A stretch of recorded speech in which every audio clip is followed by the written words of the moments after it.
my insane friends. I'm so thankful you're spending time with me again today. And I'm very thankful that I've got this for the Camry. Oh yeah. Are you tired of all that bumping and thumping and rattling and bottoming out? Well, I am too. And so I've got this strut assembly. It comes with the upper strut mount, the new strut, and the spring all assembled. The last few times I've done this, and the last few cars I've done this on, I've been buying the assembly.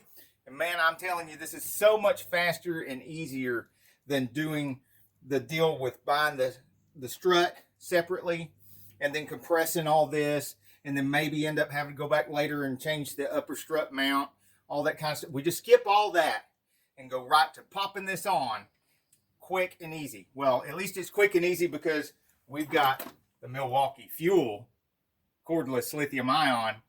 Man, this puppy, I'm loving it. See you at the car.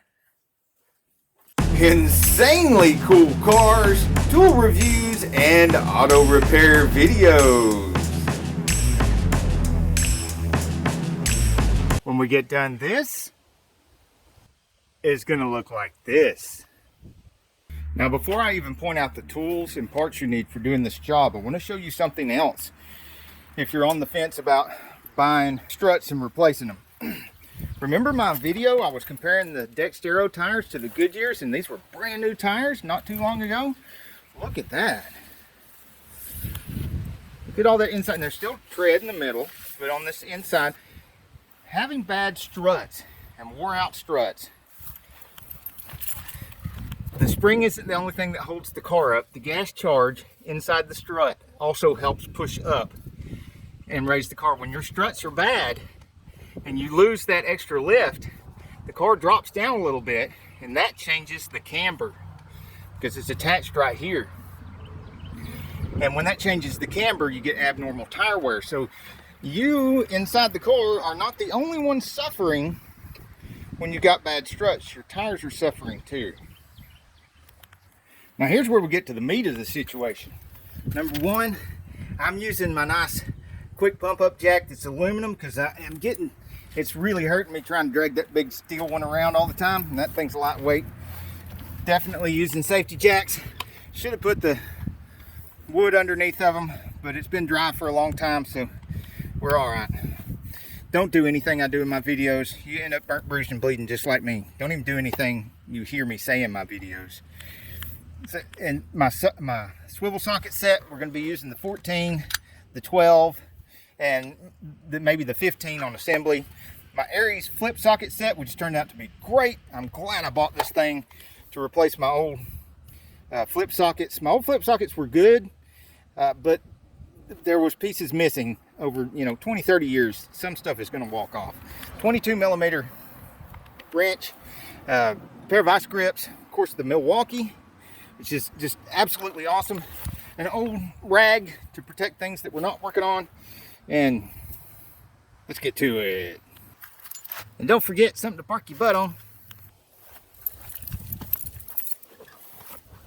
First, let's get a good grip on the hubcap and yank that sucker right off. Whoa, look at all that brake dust. Don't breathe that. That's not good for you. Woo! Got Milwaukee. Get the flip socket on here. See, this is why I like the one with the hog ring. If you look in the description, you'll find a link to this one. Don't buy the cheaper one that's got that pin. Or, well, you can if you want to, but I hate that pin. And the pin goes in like a hole right here, and you got to use something to get it loose every time. These are 22 millimeters. God, look how easy that is. There's still brake dust flying up everywhere, but not as bad as an air gun. The air gun really throws that brake dust in the air. All right. If you want to see that how it wasn't that hard doing these brakes, it's a pretty easy job. It's in a previous video. If you want to see that, just check for the link in the description. Now, one of the great things about this flip socket is the 21 to get the wheels off.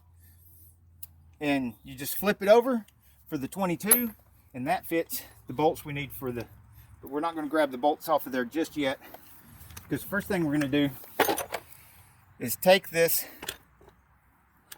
let's make sure you can see this good. This is a 12 millimeter. It doesn't have to be the fancy high dollar swivel sockets. And that releases your brake hose and your anti-lock brake wire. This is just a clip right here that comes right off. See the clip? Just be careful about that wire while you're working. The next victim is a 14 millimeter, and it holds this link to the anti-sway bar, which if you grab it and pull it back and forth, and you can feel a little bit of a, or hear that, that means you got some wear on one end of this link, and the link is going to have to be replaced. So that'll be another video. There we go. Now the old rag or t-shirt, fold it up. You want it to go over here on top of this outer CV joint boot, because you want to protect that boot from the bottom of the strut. It's got some sharp edges, and you don't want it to cut that boot open. You don't want to have to replace that boot. And when you take these bolts loose and this knuckle starts coming out, you want to be careful to ease it out so that it doesn't pull your inner CV joint apart. And right here, the flip socket, just go from 21 to 22, because the 22 fits right on there. You got the 22 millimeter wrench, and if you don't have a 22 millimeter wrench, most of your regular size adjustable wrenches will go this big. And it doesn't, you're not putting a lot of force on that if you've got a impact gun. Most of your force is going right there on the nut, see? And the wrench didn't have to do much of anything. Take the nuts off, but don't jerk the bolts out yet.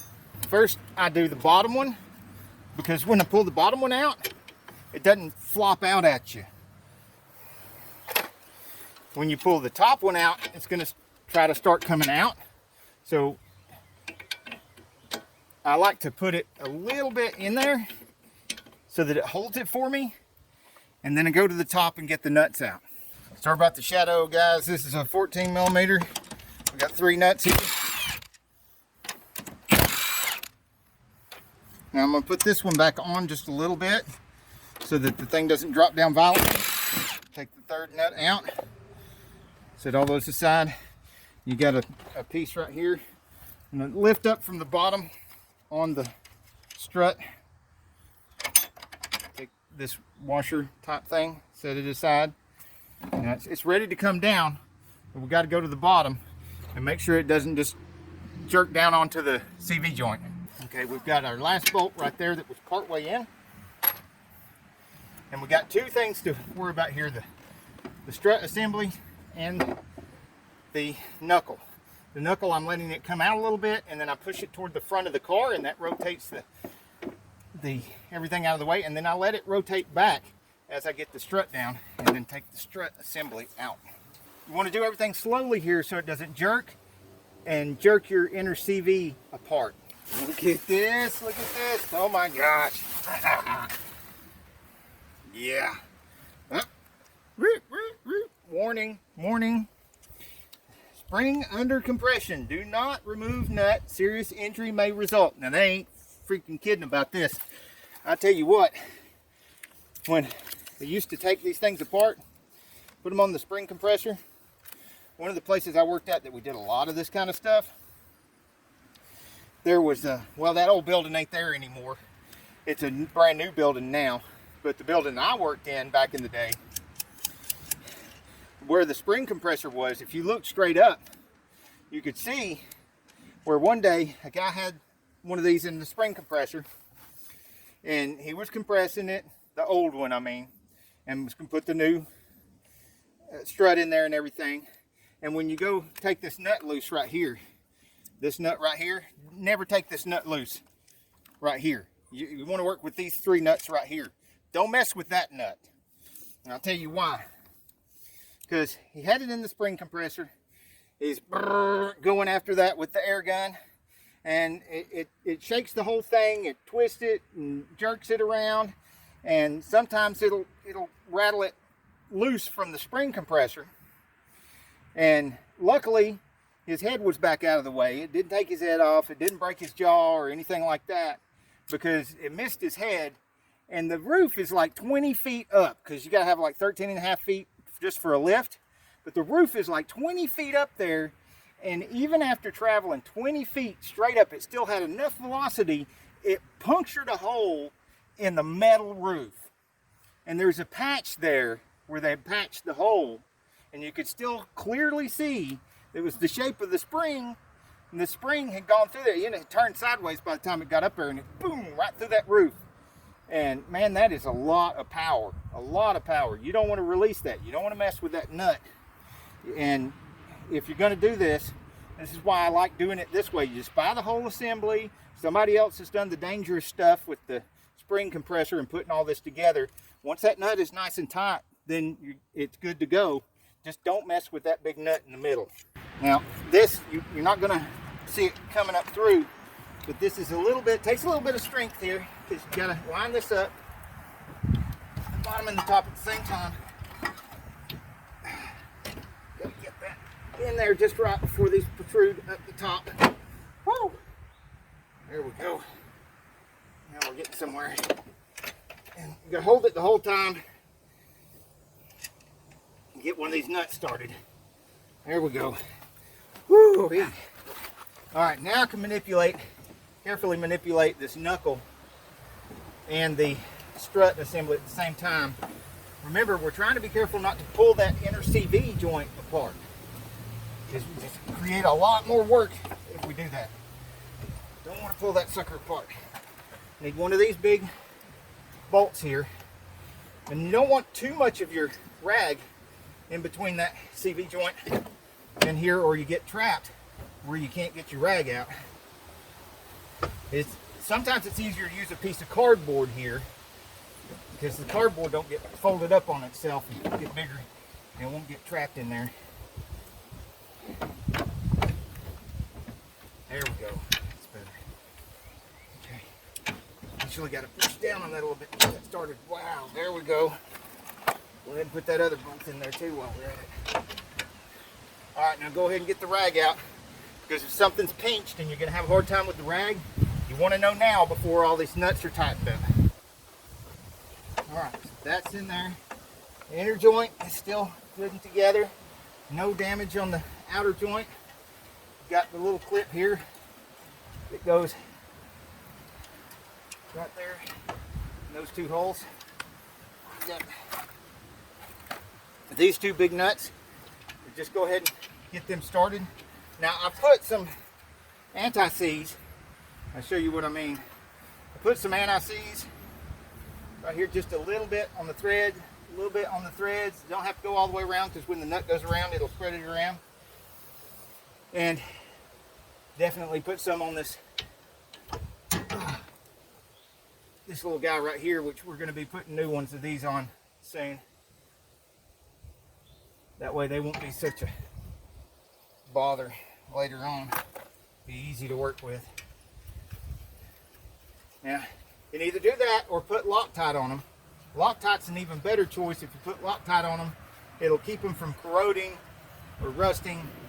And once you break it loose, that initial crack, and then they come right off.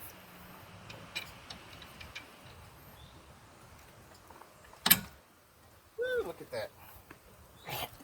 We're well on our way to having this back together.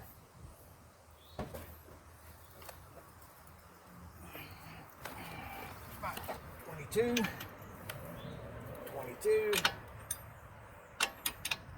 Now, of course, during alignment, you're probably going to have to loosen these two bolts back up and push in or pull out to get your alignment just right. We don't have an alignment machine right here, so we're not going to be doing that. Trusty Milwaukee here. A hand right there.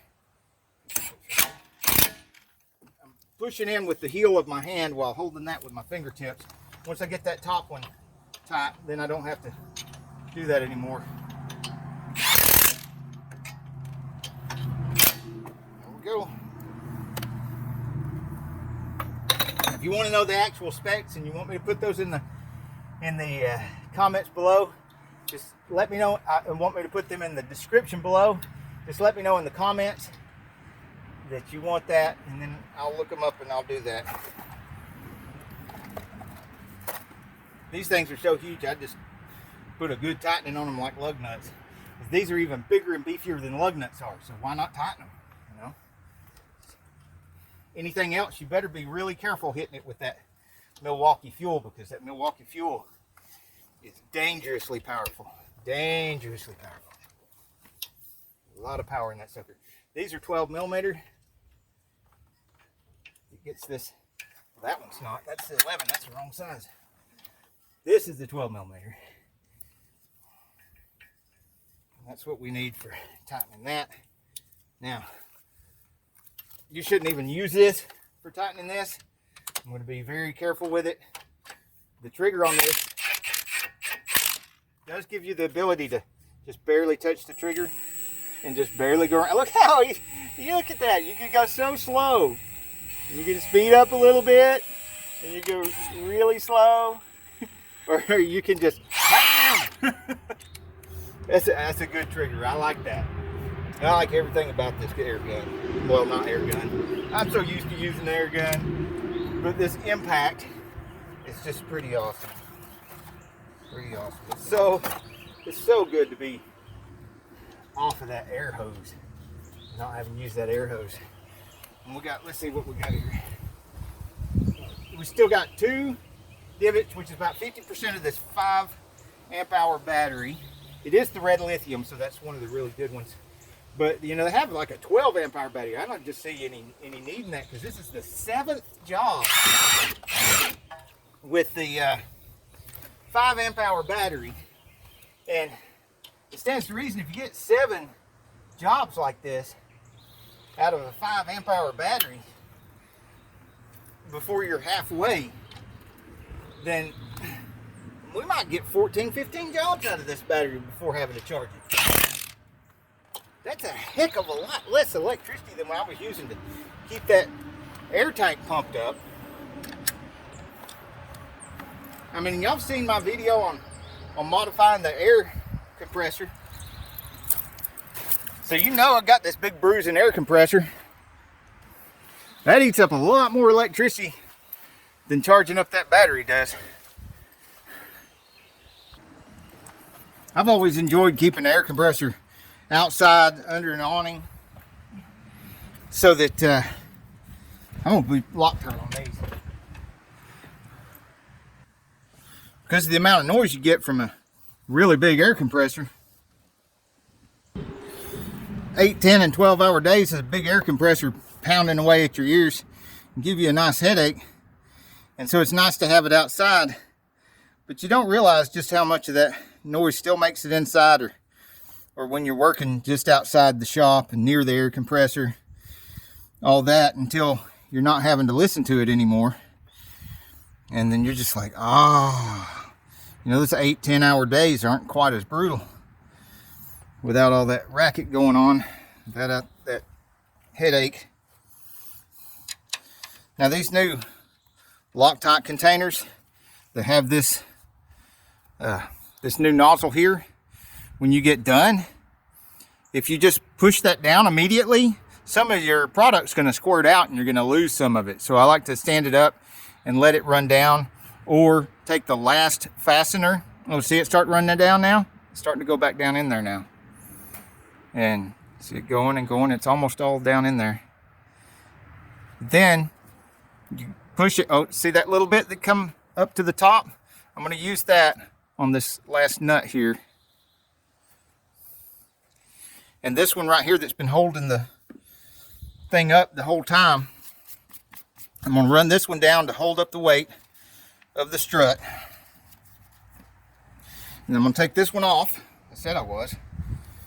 And swap it with the one that I put Loctite on, because I put Loctite over here already. What is going on? Okay, the new nuts are 15. So put that over here, because I put Loctite on that stud.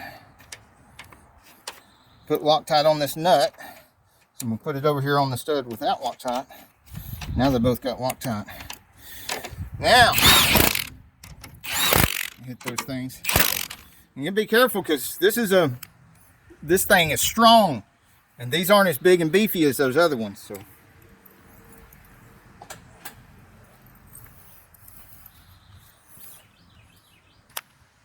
look at that. Look at that. Now you tell me in the comments, was that insanely fast and easy? Was it? Yeah. Getting the assembly like that is like half the work of changing the struts and reusing the old spring and everything. And there's no guarantee. Well, this car's got like 350,000 miles on it. There's no guarantee that spring isn't weak. It may be weaker on one side than the other. And that would have caused some insurmountable alignment problems. Look at that. That's just amazing, isn't it? Next, I'm going to be doing some, I'm going to replace all these lower control arms, because they come with the new bushings, and the lower ball joints. So we got that assembly coming. Hey guys, I so appreciate you staying till the end of the video. Check this out, just for you, a sneak peek at next job. Look at that brand new lower control arm with new ball joint. I got one for each side. Let's rip around the package here so you can see it good. Woo, look at that.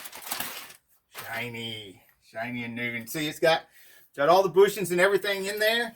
We're not going to have to use the big press. Don't have to press in new bushings and stuff, because it's all right there in one piece. And new ball joint and everything. So, oh, and next tool review is going to be the Ryobi. Look how lightweight that thing is.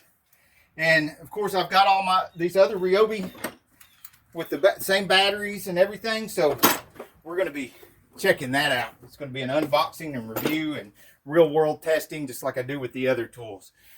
I can't wait to see you there. Till the next video, get off the couch and get dirty. Hey, if you like this video, we got a whole lot more. We got tool reviews, we've got repair videos, we've got show car videos, hot rods, mod rods, you name it. If it's got wheels on it and an engine, it's probably on this channel. So subscribe, like, and binge watch Saneauto. Binge watch Saneauto.